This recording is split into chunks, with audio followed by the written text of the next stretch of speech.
when a woman or a girl had no choice. No choice. I had no choice. We shouldn't be restricting anyone's ability to make a decision and to have more time. I believe that we're more than this. And I know that we're better than this. Welcome back. That was State Senator Lauren Book pleading with her colleagues to accept an amendment to allow for an abortion after 15 weeks if the woman or girl was the victim of rape or incest. Her amendment failed, and the bill banning abortions after 15 weeks will soon land on the governor's desk, where he said he'll sign it.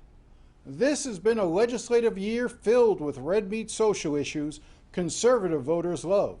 I spoke about this year's session with Democratic State Senator Gary Farmer, but we started by discussing his interest in running for Ted Deutch's congressional seat. I think we all owe a great debt of thanks to Ted Deutch. He's been an exemplary public servant for 15 years now, 16 years. I remember meeting him when he ran in 2006 for the Florida Senate, knocked on doors for him, I think 6 or 7 weekends. As I said earlier this week, some people leave big shoes to fill. We've got a crater-size hole to fill here, replacing Ted Deutch. But yeah, it's something I'm certainly considering, Jim.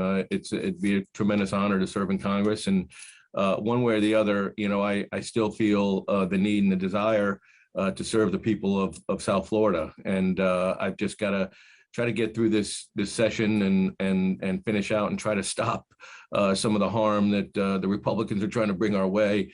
And I'll be making a decision shortly after session ends. Okay, so let's talk about the legislative session then. Let's take a step back and talk big picture for a second. What do you think defines this year's legislative session so far? Yeah, unfortunately, it's like a new 4-H club that the Republicans and Ron DeSantis have started. It's a series of harmful, hurtful, hateful, and homophobic pieces of legislation on the social front.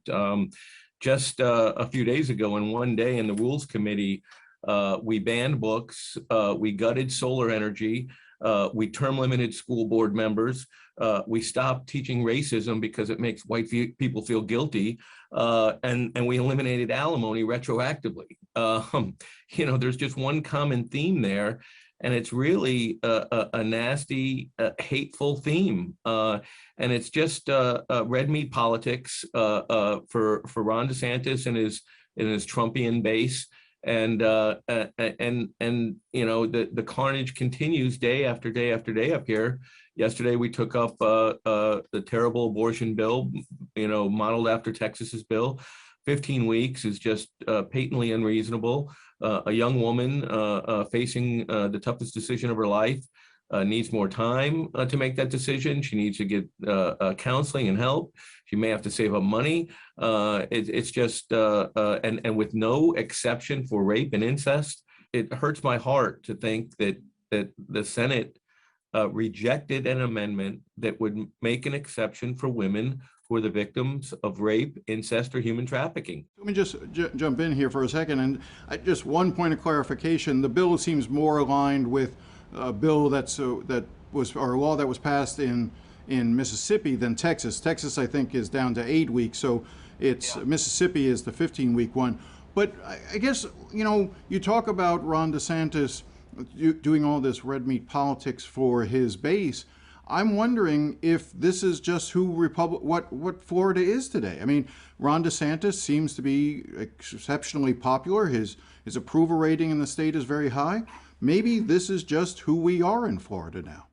I can't believe that, Jim. That's not my Florida. That's not the Florida I know, the Florida I grew up in. I think that's what they're trying to make Florida. I think they're trying to pass these horrific pieces of legislation to drive reasonable, moderate-minded people out of the state of Florida. They don't want gays in the state of Florida. They don't want minorities. They don't want people with progressive social views. And so they're doing all these things to drive us out. But, for me and for many others, it just makes us, it strengthens my resolve and makes me want to fight more because this is not the Florida I grew up in. While the legislature has been dealing with a lot of these social issues, what issues have gone unmet? In other words, what problems that we're experiencing here in the state of Florida that we should be dealing with that you don't think the legislature has dealt with this year? Yeah, and there are social issues that we should be dealing with, things like Medicaid expansion. I mean, any way you slice it, there is no legitimate policy reason to not do Medicaid expansion. It saves us money in the long run. We're just rejecting money from the federal government simply because it comes from Democrats. And affordable housing. We have an affordable housing crisis in the state of Florida. We've had it for some time. We keep kicking the can down the road. We keep raiding the Sadowski Fund that's supposed to be there specifically to deal with affordable housing and fund affordable housing initiatives. It is just becoming harder and harder and harder for Floridians to achieve the American dream. And we need to be doing policy that will help them achieve that. Our teachers and firefighters and police officers are having to work 2 jobs just to make ends meet. And other things we can do, common sense gun legislation. We continue to lead the country in gun deaths. Things like assault weapons ban and background checks. These are concepts that are supported by 70% or more of Floridians, and we don't do them. Legalization of recreational marijuana, the social cost in the criminal justice system from what is essentially a victimless crime is massive. And the funds we could generate, the revenue we could generate from marijuana legalization would be massive. So those are just a couple of things we should be doing. But Ron DeSantis likes to talk about the free state of Florida. I don't see greater freedoms. I see restrictions on people's freedoms. I see a lot of inconsistency. On the one hand, they want to say, you can't make me wear a mask. But on the other hand, they want to say, you can't have that abortion. There is just no logical reason for those inconsistencies. And both are just so dismissive of people's individual rights of privacy and decision making. I'm just aghast at some of these policy ideas that Ron DeSantis keeps bringing forward. I'm assuming you've seen the video of Governor DeSantis at the University of South Florida scolding, really, I think is the word to use, scolding those high school kids who were standing behind him going to be wearing a mask. You don't have to wear those masks. I mean, please take it off. Honestly, it's not doing anything. We got to stop with this sort of spirit. So if you want to wear it, fine, but this is ridiculous. What was your reaction to that? Oh, I was appalled.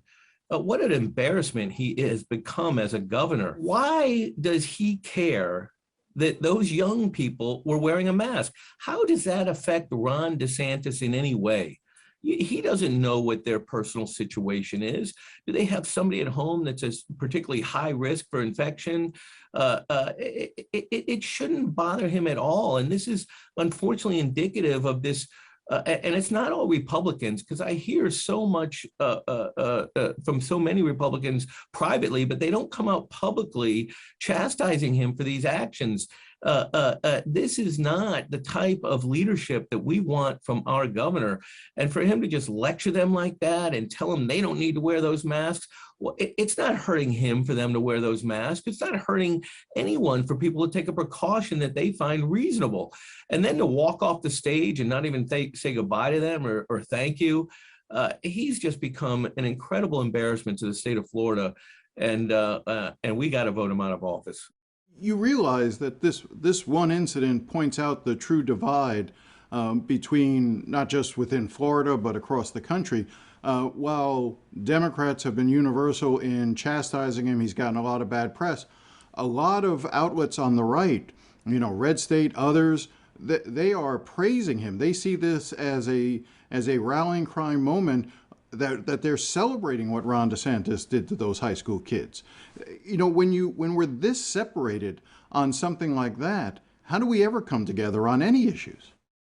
Well, I think it's a very loud minority, but it's a minority, and to most. See, of that's where I'm not so sure.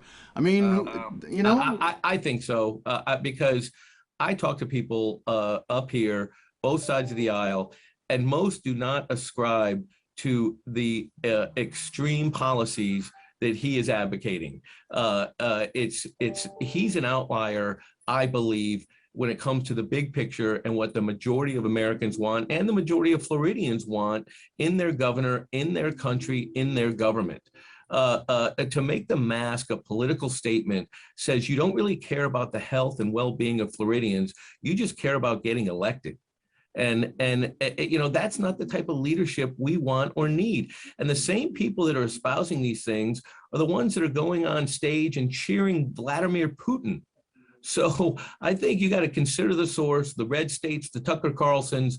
These are echo chambers for extreme conservatism, but I do not believe that they espouse the views of the majority of Floridians or Americans. We'll be right back.